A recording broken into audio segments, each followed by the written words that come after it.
통제하려고 하거든요. 최대한 빠르게 거리를 두고 손절하세요. 이런 나르시시스트들이 자신의 먹이로 두고 싶어하는, 유독 끌려하는 사람이 있어요.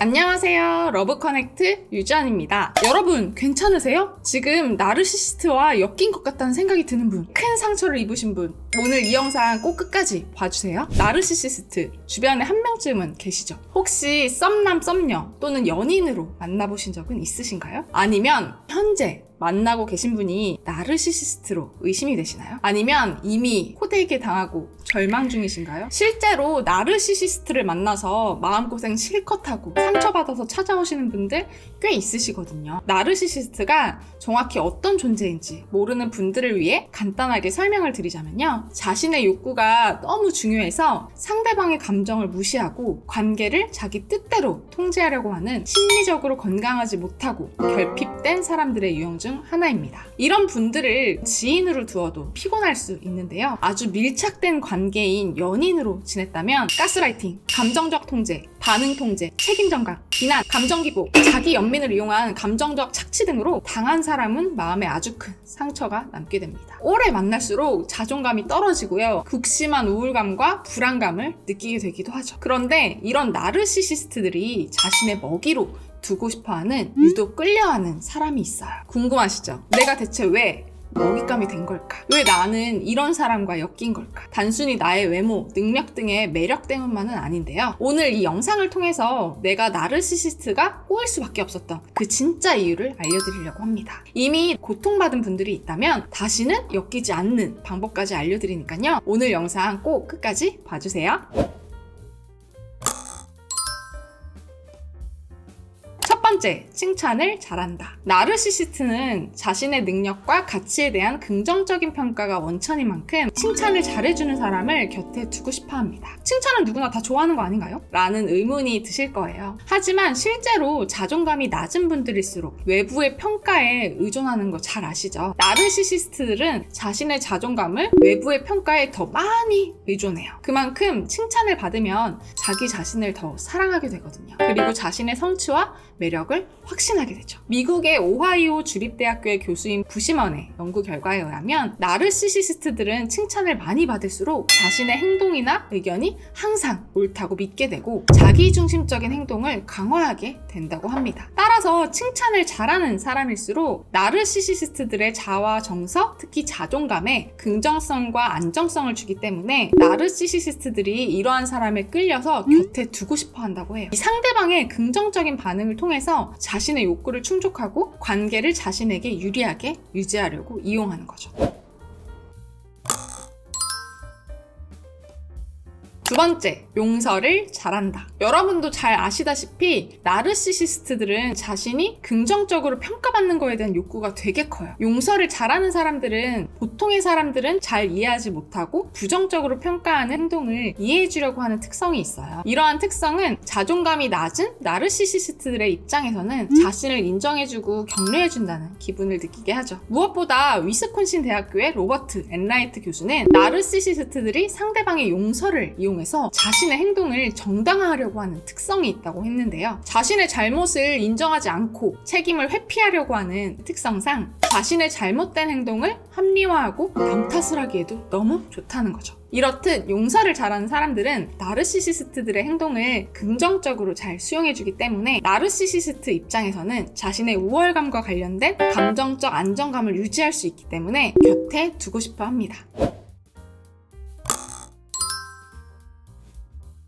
세 번째, 공감을 잘한다. 나르시시스트들은 높은 자기중심성으로 타인과의 관계에 있어서 우위를 점하고 관계를 컨트롤하고 싶어하는 그런 욕구가 되게 강해요. 공감 능력이 높은 사람들은 공감을 통해서 다른 사람의 감정을 이해하고 도와주고 싶어하는 성향이 크다는 거죠. 그리고 너무 공감을 잘하다 보니까 나와 상대방의 경계를 명확하게 설정하는 것도 어려워하기도 해요. 상대방의 감정이 너무 잘 느껴지니까요. 그러다 보니까 이러한 사람들을 쉽게 조종할 수 있게 된다고 없다고 합니다. 무엇보다 공감 능력이 높은 사람들은 자기보다 다른 사람의 감정에 더 민감하게 반응하는 만큼 갈등을 만들지 않으려고 하는 특징이 있거든요. 그리고 어려움에 처한 사람들을 잘 도와줍니다. 이러한 특징은 나르시시스트 입장에서 조종하기 쉬운 대상으로 인식하게 되죠. 영국 출신의 심리작가 제니 데이비스는 공감 능력이 높은 사람들은 자신의 헌신을 통해서 나르시시스트를 치유하고 싶어하고, 나르시시스트는 이러한 성향을 이용해서 자신의 욕구를 충족하려 하기 때문에 결국 공감 능력이 높은 사람과 나르시시스트는 서로에게 강하게 끌리게 될 수밖에 없다고 합니다.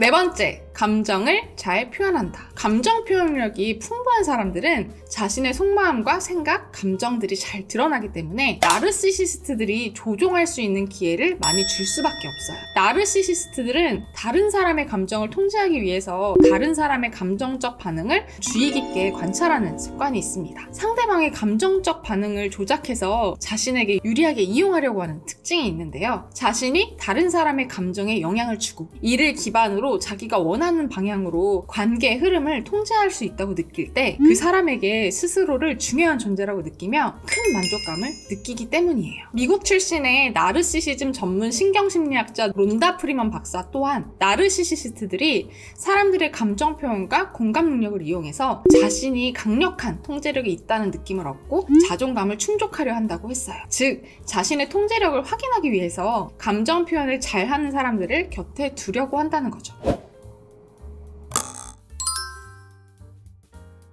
다섯 번째, 사람을 잘 믿어준다. 나르시시스트들은 자신의 자존감을 지키기 위해 자신의 잘못이나 행동을 인정하기보다는 대체로 책임을 회피하려고 하는 경향이 있어요. 사람을 잘 믿어주는 사람들은 다소 의심스러운 말과 행동도 믿어주고 편하게 받아들여주려고 하는 경향이 있죠. 따라서 나르시시스트 입장에서는 이렇게 자신을 잘 믿어주는 사람을 통해서 자신의 감정적 안정지대를 구축하기를 원하죠. 자신을 잘 믿어주기 때문에 자기가 느끼기에도 잘못한 것 같은 행동도 쉽게 합리화하고 정당화할 수 있기 때문입니다. 미국의 댄 누아스 박사는 신뢰를 쉽게 주는 사람은 나르시시스트의 말도 안 되는 조작과 변명도 잘 받아들여주기 때문에 나르시시스트들의 조종 대상이 되기 쉽다고 발표했어요. 그리고 무엇보다 잘 믿어주는 사람들은 그만큼 용서도 잘 해주기 때문에 이렇게 속이고 용서해주는 관계 패턴이 지속되면 나르시시스트가 잘못을 절대 인정하지 않고 되려 상대방 탓으로 돌리면서 비난을 하면서까지 곁에 두려고 한다고 해요. 네, 오늘은 이렇게 나르시시스트들이 잘 꼬이는 먹잇감으로 두고 싶어하는 사람들의 특징에 대해서 알아보았는데요. 이 영상을 보고 계신 분들 중에서 이미 포대겟 당했거나 큰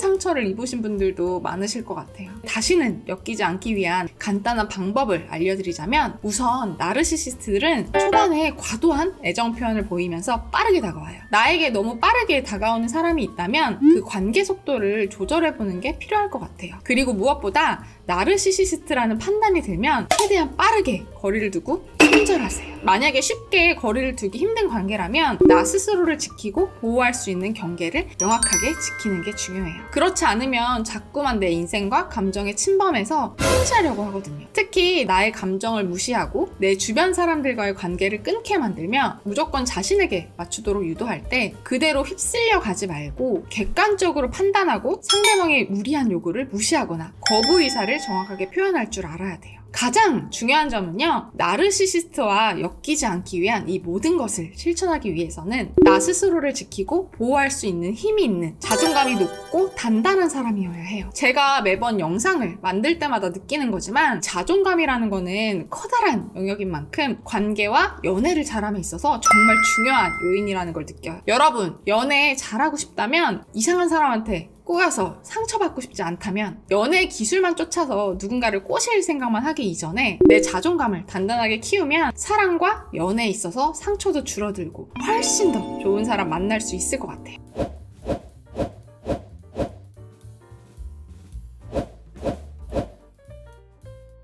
그동안 연애와 사랑을 하면서 늘 누군가에게 매달리거나 상처를 주거나 받는 연애를 했다면, 그래서 이제는 그 악순환을 끊어내고 행복하고 건강한 사랑을 하고 싶다면 연애 심리치유 전문기관 러브커넥트 채널을 구독해주세요. 이상 러브커넥트 유지연이었습니다.